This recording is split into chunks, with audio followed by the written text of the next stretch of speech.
Curated conversations. Cause everything in life don't just happen. No, we choose what we give our energy to. Stop, big drop. We curate our friendships. We curate our peace. We curate what we hold on to and what we release.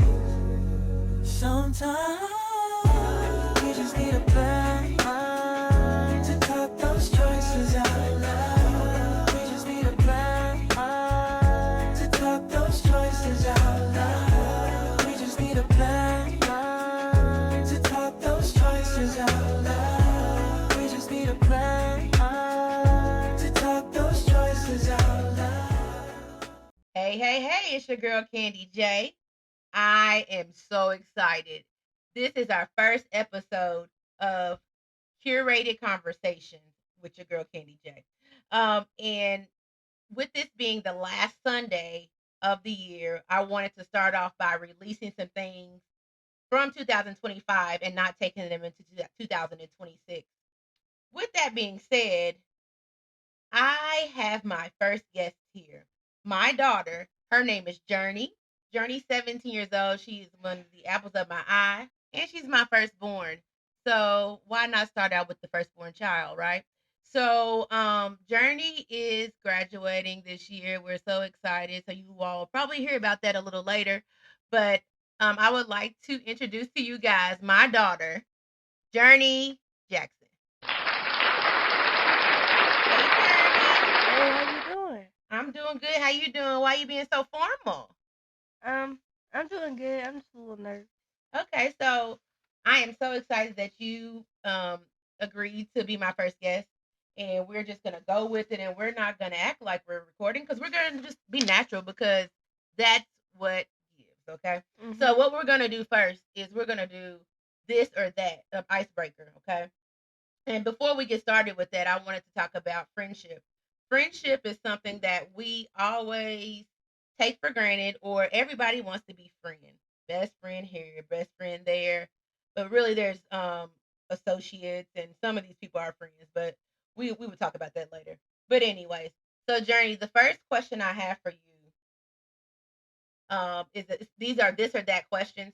The first one says, one best friend or a small friend group? I would say one best friend. Okay, one best friend. Okay, okay. Being loyal or being honest, even when it's awkward. Honest. Honest. Yeah, I think it's important to be honest. Um, Awkward. Yeah, even when it's awkward. I mean, why be a friend if you're not? Okay, so would you this or that this? Longtime friends or friends who understand you now? Long time friend. Oh man, so ooh, I want to answer this one. Longtime friends or friends you know that know you now. Longtime friends sometimes I think can be toxic friends, and they don't always know you now because they know the old you and not the new you. So for me, my this or that would be friends who understand you now. And then the last one I think we can do is protecting your peace or keeping everybody happy. Protecting your peace. Why you think it's important to protect your peace in this journey? Because at the end of the day, you really just gotta live for you and not for everybody else. I mean, that's real. I like that. That's real good because basically, if you live for other people, then you're not living for yourself. So definitely, I think that's a good one right there. But yeah, so what we're going to talk about today is friendship. So earlier today, me and my daughter were just talking, and we were talking about some specific things. We won't go into that, but we're talking about friendship and how some people just aren't invited or allowed at the table in 2026. And sometimes I let people lag on at the table and sit, even if there's not much room for them, but still have a place for them by checking on them and doing things like that. And my daughter, being 17, she's really like 35, but it's cool because, she gets me together and I'm cool with that. But first, what I like to talk about is three types of friends. There's three types that I believe true to, I can't remember where I've seen it, but I believe it's very true. Three types of friends are friends for a season, friends for a reason, and friends for a lifetime. And sometimes I feel that I'm in the transition of all three because some friends are for a season, and sometimes seasons are up, and I want to keep them around. And then for a season, they served a purpose. You thank them. You can still be acquaintances, but do we are we really friends? That friendship word is very, very, very challenging for me sometimes. And then lifetime, we grow up together. We can be lifetime friends, but sometimes you don't always have to see eye to eye, and sometimes you don't always have to talk. So what I'm finding is with lifetime friends, we may not talk every day, but we can pick up where we left off. What do you think, Journey? I think so, cause I have a lot of friends from like middle school and fifth grade. We don't talk every day, but when we talk, we just be talking like we was in fifth grade or wherever we met. So, Journey, let me ask you this. So, why do you think that some friendships like they don't fit anymore? Tell me what you think about that. I don't think friendships fit forever because people grow and change and they go through things. And sometimes not everybody's your friend like forever. You just gotta move on. You know? I don't know. So, do you think that for me, and be honest, do you think with my friendships, do you think that I hold on? Do I linger? Am I a good friend? Do you think that sometimes I'm taken advantage of? What do you think? I want to know your perspective on this. I think you're a good friend, but I think you give people too much, or especially people that don't deserve it. Because a lot of people you become friends with, they good for a little while, and they kind of get. I don't know if it's like a jealousy type of thing, or it's just like they just don't talk to you, and you always be calling them first. You shouldn't have to always call first. Thank you, because I mean, sometimes I feel like that initiating friendships do happen with me. I made some new friends recently, and guess what? I don't even talk like that. That it was like we talked for like a week, but then now what I'm learning to do is to pause, and if the friendship is real and it's authentic, they will reach out to me.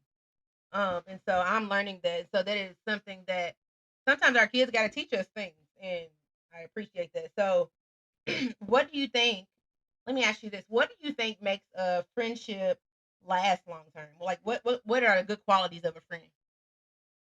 A friend that don't feel like they should have to know everything that's going on in your life. A friend that is not like super clingy, like y'all don't have to talk every day. Like y'all can pick up every month or so, every week or so. Um, and a friend that just can be there for you in any situation, really. Okay, but yeah. So again, Journey told me that I was too nice, and that everybody can go with me to 2026. Um, when your child gives you that kind of wisdom like that, you got to listen to them because they're saying some things. And sometimes we think, oh, kids don't know nothing. But guess what? My baby is very wise. And I got a question for you, Journey. What made you say that to me? Because the situation we was talking about, the person had disappeared, and then they came back for a little while, and they just disappeared again without calling or nothing. So I don't think you should be friends with that person no more because they don't care to update you about their life. Hmm. So basically, I think what I'm feeling is the value that I value friendship more than the other person does. And Like so, a one-sided friendship. yeah, and that's not fair. That's not a good friend. And so I think that also people just have to learn how to be consistent. They tend to be consistent, jump in, jump out. You like this is not hopscotch. This is friendship. This is life. And what I'm looking for and finding is that sometimes we got to find glory carriers, people that are there for you not only during the good times and the bad times, but through all of it. So I think it's very important, even as a younger person, to find people that not that you can pray for, but they can pray for you also. And then I get tired of hearing that saying of I'm the strong friend, I'm the strong friend. Who wants to be the strong friend? Like being the strong friend is hard. It's taxing. And so we've got to be able to find some type of even ground to be able to really digest that type of friendship because being a strong friend is a hard friend. Journey, are you a strong friend? I wouldn't say I'm a strong friend. I say I'm more of the therapy friend, not really the strong friend. Because I'm sensitive, but a lot of people ask me for advice. That's tiring too, though. When somebody always asking you what they should do. Right. So, do you ever find in your friendships, because I do, like, I can provide advice, but sometimes when I need that advice, it's just not there. Yeah, it's like they either give like horrible advice or it's like just like I hope you feel better. Sometimes you need more than that. Right. But again, everybody doesn't have the same um processing. And so I think that it is important as women, as young ladies, to make sure that we are processing our feelings. And I think it was an amazing thing for me to get you a therapist in 8th grade, because that is a time when you're confused about a lot of things, how life is going. Your mama doesn't know anything, your daddy doesn't know anything, but you know it all. However, to have that one person to help you process and create boundaries and know what's good for you and what's not good for you is important. So, me speaking about boundaries, I think that is a big one for me for friendship. We have to create boundaries. Do you think that's important, Journey? Yeah, because not everybody needs to know everything about you all the time. That's fair. That's fair. Because sometimes we're too open. Sometimes we need to be more reserved and listen and not talk so much, because everybody doesn't need access. And so, again, for 2026, I think we really, as women, and for myself, I think that that's going to remind me that kindness doesn't mean that we have to have access. Everybody doesn't allow get access to us, and that doesn't mean love doesn't mean that we're overgiving our time, um, our mind, whatever it is, because sometimes it can be tiring. So we have to learn to set healthy boundaries. And then I think it'll help everybody to have a healthier relationship. So as we move into 2026, I am choosing discernment over guilt and peace over people pleasing. So I didn't think I was. I thought I had got past the people pleasing, but sometimes our children have to teach us lessons, and people pleasing is just not it. So I think that it's a very important for us to know um, the difference. So listen to your children, because guess what? Sometimes they teach us lessons when we think we're the teacher. Sometimes we have to listen. And I am so excited that we were able to do this journey, and it's been a pleasure and an honor for you to take the time and take it serious and be ready to talk to me about this. If you had to say one last thing about friendship, what would you say? Um, like if you meet people at a certain place and like when you don't see them and well what I do is when I stop hearing from somebody or I stop talking to somebody, I just delete their contacts or their Instagram wherever where I was talking to them at so I don't like want to text them if they're not talking to me no more. Why does that work for you? Cause it makes me remember that um they don't like want to talk to me the same way I like always want to talk to them, so I just delete their contacts. So it sounds like to me that's how you do your self control. Yeah, cause I used to be a people pleaser, but I don't really care anymore. Yeah, I think it's important to process, and if people want to talk to you, they'll call you.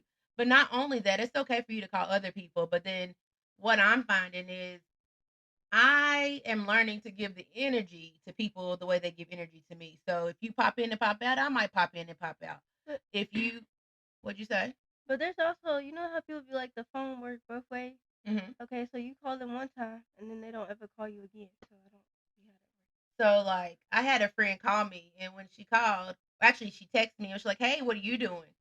And I was like, "Oh, nothing." So I hadn't talked to her for a while. Somebody that I consider very close. And when I talked to, like, she was like, "Oh, it's Christmas. I want to see you." And I was like, "Oh, okay." But I didn't feel the same way, because I'm just in that place of consistency. And so I don't need a holiday friend. I need a friend no matter what. Now, again, you don't have to talk to somebody every day, but if any relationship that you have, you want to make sure that you make time and a little bit of effort just to show, hey, this is my friend. I'm going to check on her.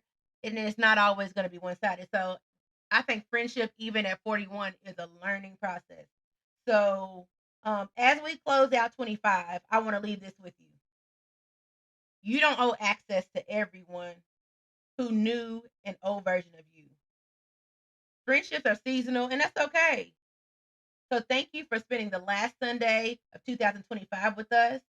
And this has been the Curated Conversations, and we'll see you in 2026. Bye, y'all. Bye.